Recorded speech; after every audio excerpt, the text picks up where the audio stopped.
Modus baru kejahatan terhadap anak lewat media sosial diungkap oleh Bareskrim Polri lewat modus yang dikenal dengan istilah grooming. Video asusila antara guru dan murid di Gorontalo yang menjadi viral di sosial media menggegerkan masyarakat.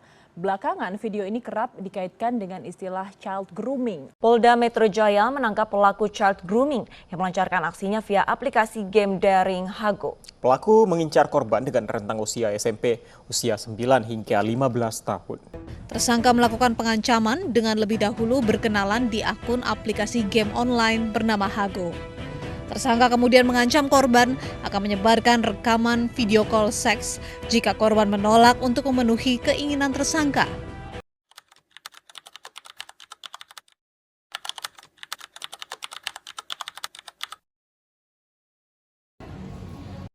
Child grooming adalah proses di mana seorang dewasa memiliki hubungan dengan anak-anak untuk memanfaatkan atau mengeksploitasi secara emosional atau seksual.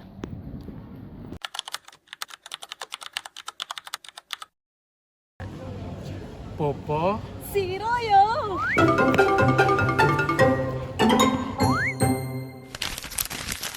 Halo semuanya, kita tahu bahwa anak-anak sangat berharga dan harus dilindungi. Tapi, apakah kita tahu bahaya child grooming? Antropologi, psikologi, dan psikiatri melihat bahwa child grooming berkaitan dengan lingkungan sekitar dan kondisi psikologis seseorang berkaitan dengan budaya sekitar.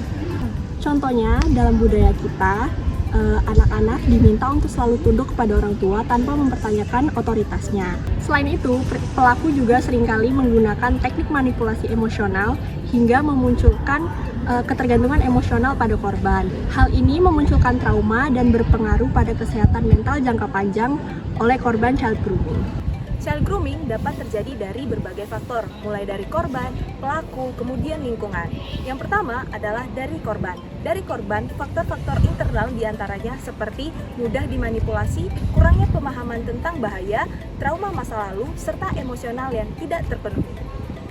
Sementara itu, dari sisi pelaku, beberapa faktor yang mempengaruhi diantaranya 1.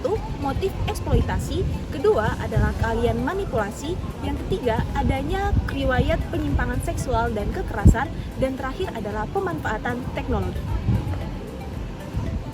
Selanjutnya adalah dampak dari child grooming. Child grooming merupakan ancaman yang serius bagi kesehatan mental anak.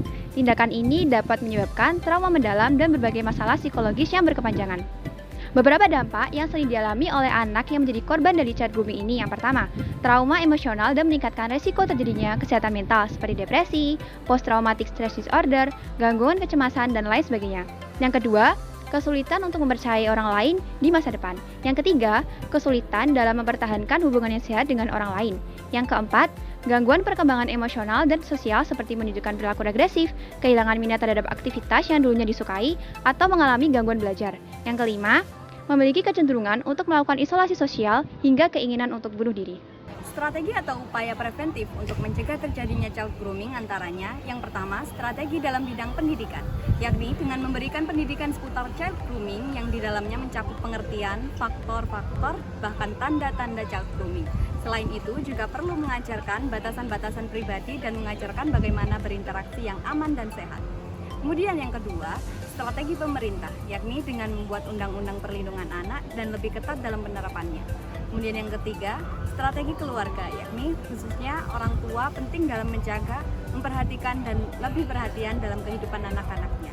Bahkan lebih ketat dalam memperhatikan pergaulan anak-anaknya. Demikianlah penjelasan mengenai fenomena child grooming, sebuah bentuk kejahatan yang sangat berbahaya dan seringkali tidak disadari oleh korban maupun orang di sekitarnya.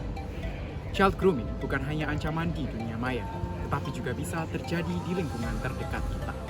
Oleh karena itu, sebagai orang tua, pendidik, atau anggota masyarakat, kita semua memiliki tanggung jawab untuk melindungi anak-anak dari bahaya ini.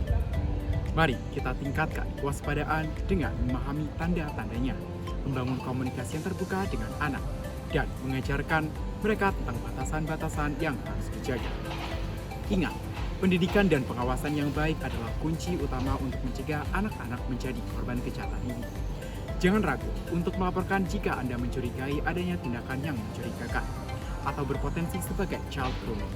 Bersama-sama, kita bisa menciptakan lingkungan yang aman dan nyaman bagi anak-anak untuk tumbuh dan berkembang. Terima kasih telah menyaksikan video ini. Mari kita jaga dan lindungi masa depan generasi penerus kita. Sampai jumpa di video edukasi selanjutnya. Terima kasih.